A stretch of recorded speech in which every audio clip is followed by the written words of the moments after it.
Good morning. Got a lot of bird activity here today. Thank you for being with me. Alright,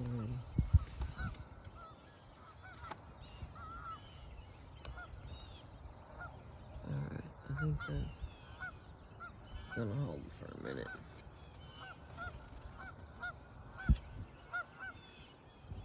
I was quiet and they are still being noisy. Alright, we're gonna continue here on page 63 from getting to yes. I didn't get that. Could you try again? Sorry, that's my Siri male voice. I'm not starting it over. Just stay with me. Get past on my... Okay, consider brainstorming with the other side.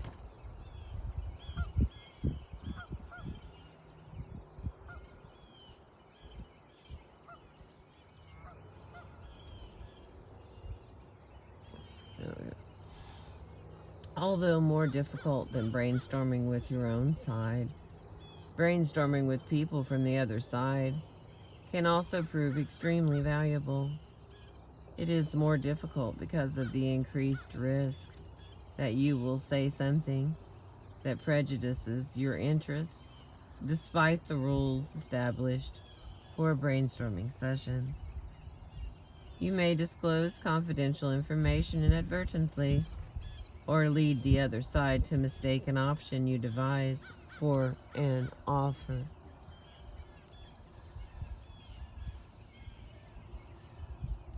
Nevertheless, joint brainstorming sessions have the great advantages of producing ideas which take into account the interests of all those involved, of creating a climate of joint problem solving, and of educating each side about the concerns of the other. To protect yourself when brainstorming with the other side, distinguish the brainstorming session explicitly from a negotiating session where people state official views and speak on the record. People are so accustomed to meeting for the purpose of reaching agreement that any other purpose needs to be clearly stated. To reduce the risk of appearing committed to any given idea, you can make a habit of advancing at least two alternatives at the same time. You can also put on the table options with which you obviously disagree. I could give you the house for nothing, or you could pay me $1 million in cash for it, or ... Since you are plainly not proposing either of these ideas, the ones which follow are labeled as mere possibilities, not proposals. To get the flavor of a joint brainstorming session, let us suppose the leaders of a local union are meeting with the management of a coal mine to brainstorm on ways to reduce unauthorized 1 or 2 day strikes.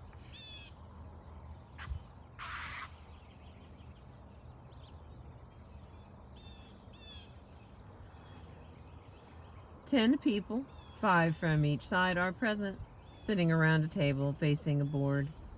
A neutral facilitator asks the participants for their ideas and writes them down on the board. This says blackboard, but only a certain population even knows what a blackboard is. We call them whiteboards now, and we don't use chalk anymore.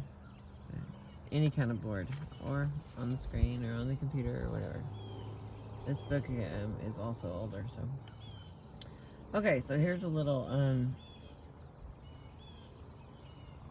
let's go between facilitator, Tom is with the union, and Jim is with management. Roger's with management. Okay, well, I'm going to do the best I can here. Stay with me. The facilitator says, okay, now let's see what ideas you have for dealing with this problem of unauthorized work stoppages. Let's try to get 10 ideas on the blackboard in 5 minutes. Okay, let's start. Tom from the union. Foreman ought to be able to settle a union member's grievance on the spot. The facilitator. Good, I've got it down. Jim, you've got your hand up. Jim from management. A union member ought to talk to his foreman about a problem before taking any action. That. Tom from the union. They do, but the foreman don't listen. The facilitator says. Tom, please, no criticizing yet. We agreed to postpone that until later. Okay? How about you, Jerry? You look like you've got an idea. Jerry from the union. When a strike issue comes up, the union members should be allowed to meet in the bathhouse immediately. Roger with management. Management could agree to let the bathhouse be used for union meetings and could assure the employees' privacy by shutting the doors and keeping the foreman out. Now Carol with management says, how about adopting the rules that there will be no strike without giving the union leaders and management a chance to work it out on the spot? Jerry with the union. How about speeding up the grievance procedure and having a meeting within 24 hours if the foreman and union member don't settle it between themselves? And then Karen with the union. Yeah. And how about organizing some joint trainer for the union members and the foreman on how to handle their problems together? Phil from the union. If a person does a good job, let him know it. John from management. Establish friendly relations between union people and management people. The facilitator. That sounds promising, John. But could you be more specific? John from management. Well, how about organizing a union management softball team? Tom from the union. And a bowling team, too. And Roger from management. How about an annual picnic get-together for all the families?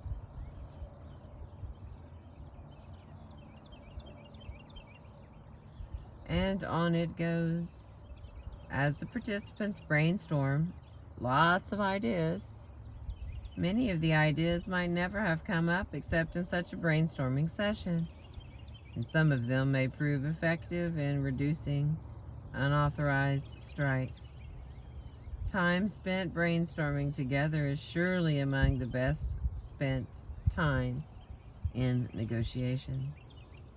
But whether you brainstorm together or not, separating the act of developing options from the act of deciding on them is extremely useful in any negotiation. Discussing options differs radically from taking positions, whereas one side's position will conflict with another's. Options invite other options. The very language you use differs. It consists of questions, not assertions. It is open, not closed. One option is ... What other options have you thought of? What if we agreed to this? How about doing it this way? How would this work? What would be wrong with that? Invent before you decide. And our next section is broaden your options. Even with the best of intentions, participants in a brainstorming session are likely to operate on the assumption that they are really looking for the one best answer, trying to find a needle in a haystack by picking up every blade of hay. At this stage in a negotiation, however, you should not be looking for the right path. You are developing room within which to negotiate. Room can be made only by having a substantial number of markedly different ideas on which you and the other side can build later in the negotiation, and among which you can then jointly choose.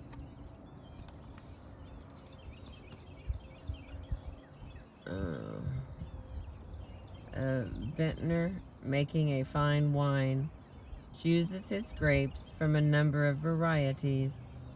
A baseball team looking for star players will send talent scouts to scour the local leagues and college teams all over the nation.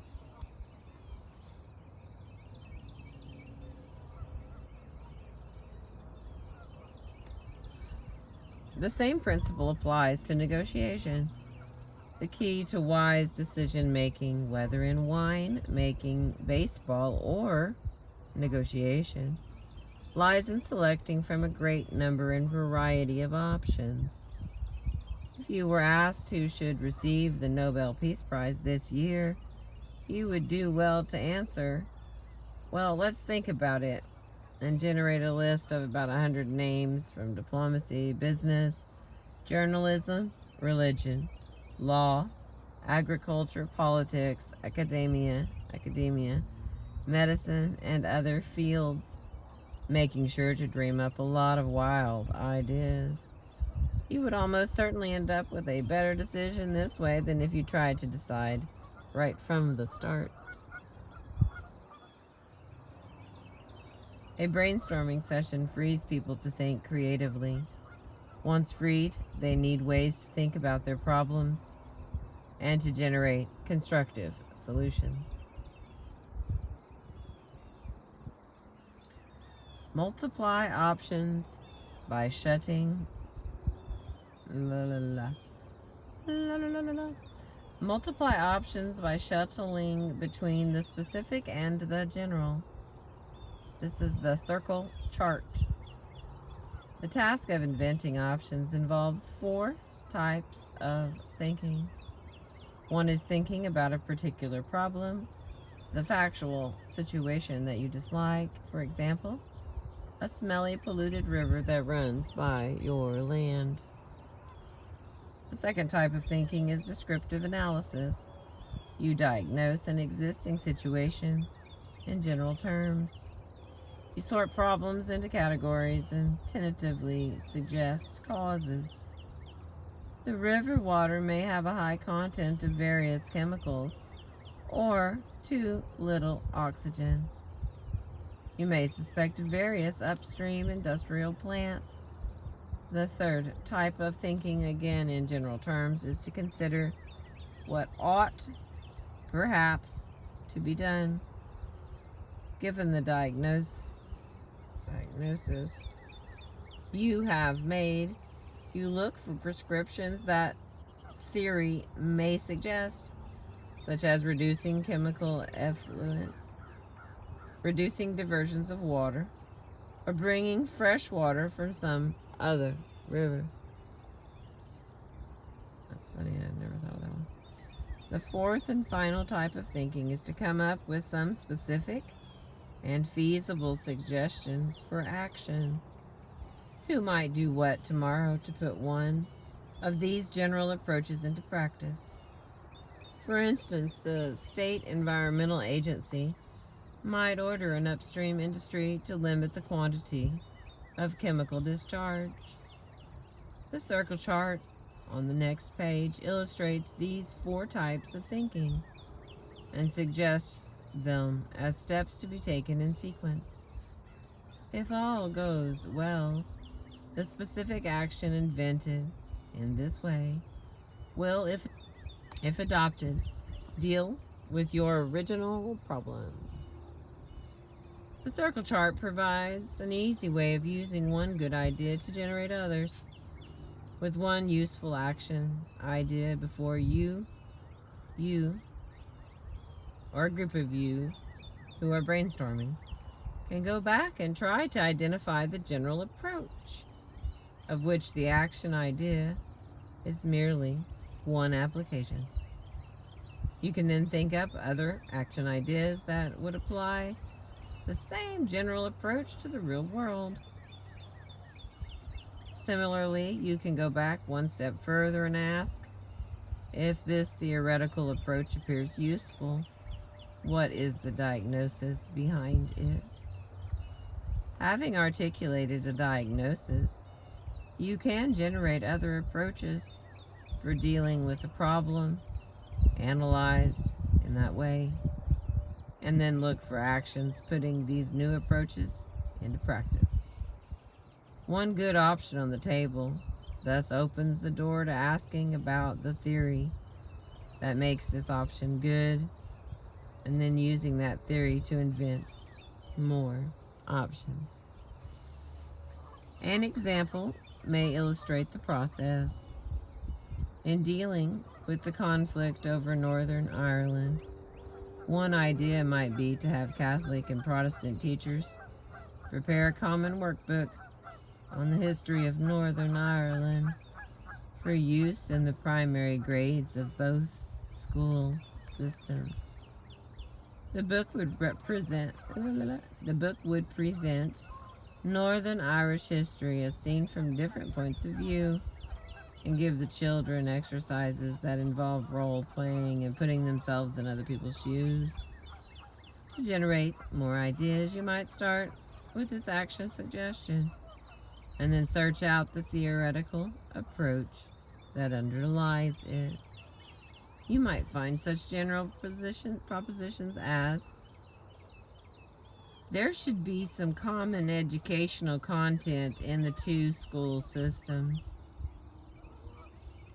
Catholics and Protestants should work together on small, manageable projects. Understanding should be promoted in young children before it is too late. History should be taught in ways that illuminate partisan perceptions.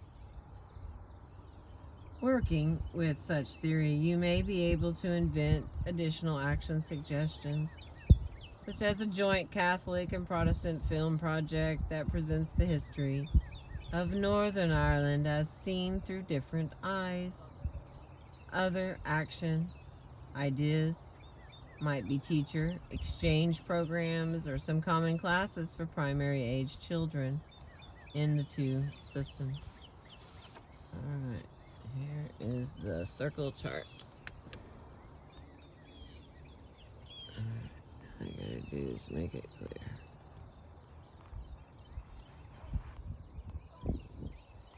clear. I can tell that's not clear. There we go.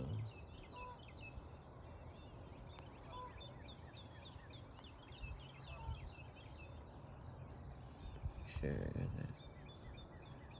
So once again, you can pause it. You can take a picture of it. Here's the chart we're going to be working with. Here's a quick picture of the book that we're reading.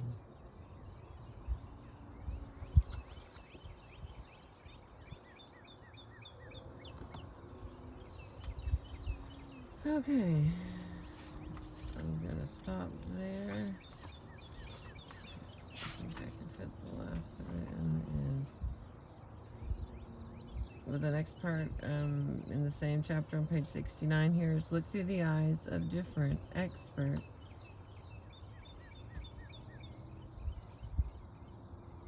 I'll show the chart in the next one.